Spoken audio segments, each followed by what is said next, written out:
Hey, if this is your first time watching a video on Wolfenstein, this will have some spoilers for the more recent games, so thanks for watching regardless. Oh man, where do I even begin? KT, an intro. You start with an intro. Oh, right. Did you know I was a massive fan of the Wolfenstein series? No? Well, most people don't and are honestly surprised when I tell them. As someone who loves alternate history and World War II era shooters, as well as all that crazy science stuff, it would be impossible for me to not like this series. I got my start with it like a lot of people did. We randomly played Wolfenstein 3D on a website or our old PCs, thought it was nifty, and then moved on. So for years later, I got reintroduced to the series via Return to Castle Wolfenstein, specifically the PS2 version, which is subtitled Operation Resurrection. When the console versions of this game came out, it was included with an additional desert level titled Cursed Sands. I don't know exactly why, I could look it up, but I immediately fell in love. This game was my go-to for a long time in my youth. Though I honestly don't remember much other than the final boss not being that hard because I had a lot of ammo for one of the more powerful guns. Take that, Prince Heinrich or whatever the heck your name was. So yes, when Wolfenstein 2009 got announced, I actually pre-ordered it. It was literally the first thing I ever bought on Amazon. I ended up getting it for the 360 because that was the only console most of my friends had. I was a poor kid. All baby KT had was a hand-me-down PS2 and some Nintendo consoles that my grandma had given me. Since I was bad at games most of the time, I would do the levels for a bit, then when it got too difficult, my friend would take over. I literally haven't played 09 in ages, but I do remember enjoying it. Oh, and since this seems to be a running theme on my channel, there is no easy way of getting a hold of it on PC, but I got lucky and managed to find a copy for a decent price, so at least I can play it on my PS3.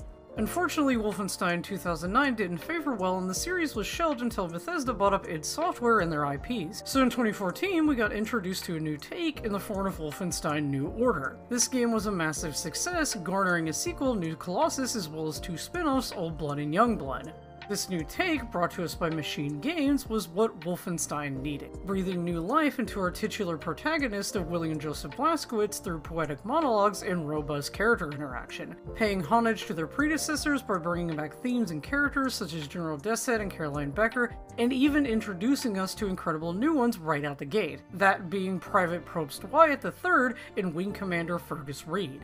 I knew I'd have something to add to this script once I got it recorded. While getting footage for this video, I ended up grabbing the trailers because a lot of the time they've got extra bits of flair that you otherwise wouldn't find in the games. Can we please talk about how hard they went on these trailers? No wonder I was hyped for this series. These are insanely good. I love me a good promo reel. Alright, back to the main video. I did put a spoiler warning at the beginning of this video, but if you don't know the gimmick of this new series, let me go over it quickly. New Order opens in 1946, BJ and Wing Commander Fergus Reed having a rip-roaring good time dealing with the war and fighting Nazis. They eventually have to jump ship and meet up with Private Probst Wyatt. Getting to the Big Bad's compound, the three cut through the enemies, then find themselves trapped in a room full of horrible experiments. The group has to fight a large Frankenstein's monster-type enemy, then are confronted by the Big Bad himself, General Wilhelm Strauss, or as most call him, Deathshead. Here, Deathshead gives Blazkowicz the choice of either killing Fergus or Wyatt. And here's the gimmick. The game series essentially runs on the idea of alternate timelines, that being boiled down to whether Fergus or Wyatt are alive.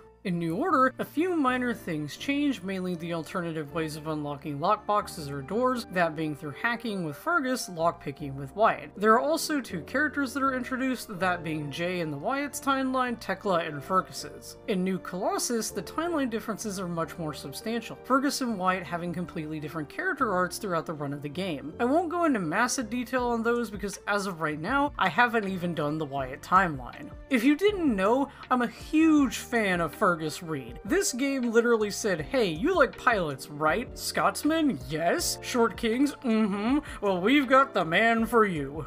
Fergus, in New Order, is seen as a wiser, more grounded leader of the group he inhabits. He's straightforward and has something to say on just about every situation. Being one of the oldest members, at the age of 52, he will remark on how he and Blazkowicz are getting older and acts like a big brother of sorts to most everyone after the time skip. But in New Colossus? Oh god, not in New Colossus. The wizened and tired Fergus Reed is now a one-armed child hopped up on too much sugar and Nazi killing. In the 5-month time span between games, a switch flipped in this man's head and he just got cranked up to 11. Yes, if you played the games, you could argue that it's unfortunate that Fergus is more so seen as a figure of fun and less of a straight man type, but I'm honestly here for it. The comedy in these games has always been top-notch, and changing Fergus's dry humor to literal slapstick in several points is fine. And according to what I've read, the Wyatt timeline is just super depressing because of what is going on with Wyatt, so yeah, let me have the funny Scotsman. Oh man, I haven't even talked about Caroline, Anna, Grace, or even Ingle. This series literally has some of the best lady characters I've seen in a long time. I just want to spend like a whole video talking about them. There's way too much in these games to go over, hence the title of the video. Okay, I'll finally explain that whole tidbit. So if you look at the 3D era of Wolfenstein, starting with Return to Castle Wolfenstein and ending with Youngblood, you get a nice collection of 6 games that are pretty easy to split into 3 potential videos.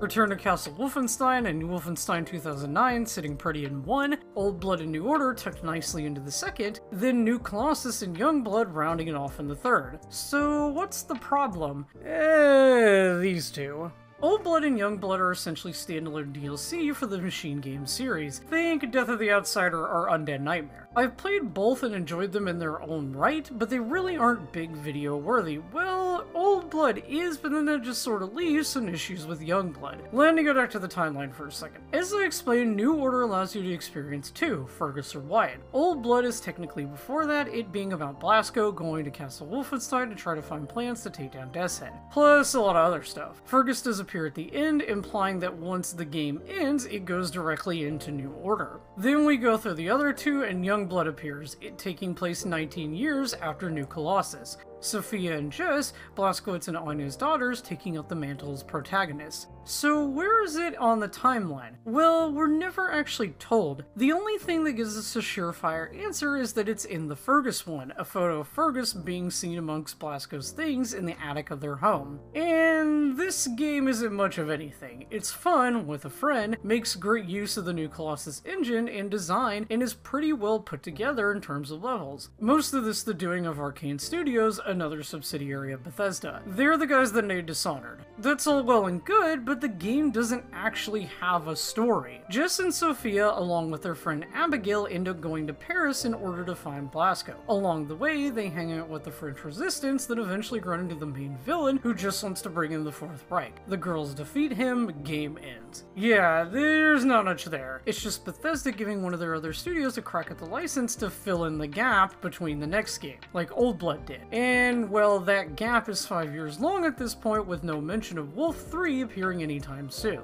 So yeah, the 2 games per episode doesn't really work. I can still talk about Return to Castle Wolfenstein and 09 on their own, but I'm not sure what to do with the Machine Game series. Old Blood and New Order pair nicely, but then you've got the banger that is New Colossus, followed up by, this thing. I've been racking my brain over this for literal months, and I think I've finally come to the conclusion.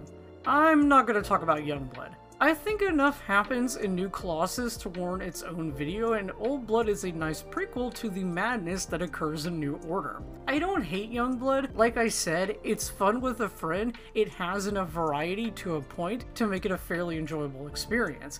I put quite a few hours into it, and I don't regret my time. Heck, when I found out that the twist in this game is that it was essentially a spin-off within its own story, I changed my tune on it immediately. It knows what it is. It knows it's not canon or important to the overall series, and I genuinely love the self-awareness. It's just a different flavor of Wolfenstein. I also don't think Sophia and Jess are one-dimensional copies of each other. The girls have their own personalities and quirks, and oh man, I do love making fun of those Texan accents. Oh, I'm dreading those Wyatt timelines though. Oh god, I can't do it. I can't kill Fergus. I love this man with all my heart. He's such a beautiful soft boy and at the same time a psychotic gremlin with a death wish.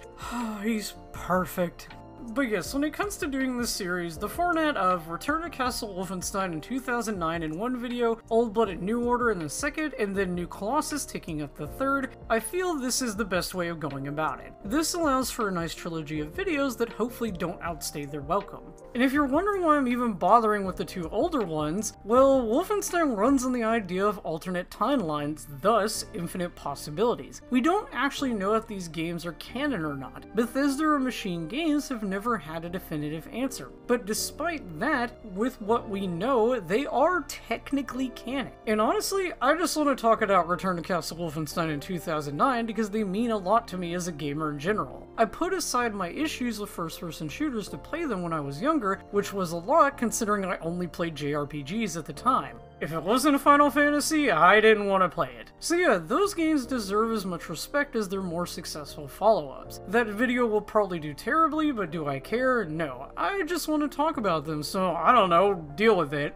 I suppose before I end this off, I can quickly go over which versions of the game I'll be playing, as well as talk about the DLC for newcolossus for a hot minute. So obviously, with Return to Castle Wolfenstein, I will be playing the PS2 version because it's the one I'm so familiar with. Wolfenstein 2009 will be on PS3. Here's where it gets a bit tricky. I do own PS4 copies of all the Machine Game series, but I'll only be playing one on console, that being Old Blood. I do love this game, but at the current moment, I can't justify rebuying it just for some extra texture clarity and whatnot. For the mainline games, New Order and New Colossus, those will be on PC. Oh, and about those Freedom Chronicles, I haven't even played them yet. I bought them when I got New Colossus, but at the moment, I seriously have no interest in them and what they have to offer. Why make DLC for a series that has alternate timelines involved and make them on random characters? Where's my Fergus or Wyatt DLC? Where's my Caroline story, I'll play through them eventually, but I don't know if they'll ever make it to video content, but we'll see. I really don't know what else to say, so I'm just gonna end this here. So hey, if you liked this video, please do all the social media stuff. I also have a Patreon, so if you'd like, you can support me there as well. Thank you all so much for watching, and I'll see you in the next video.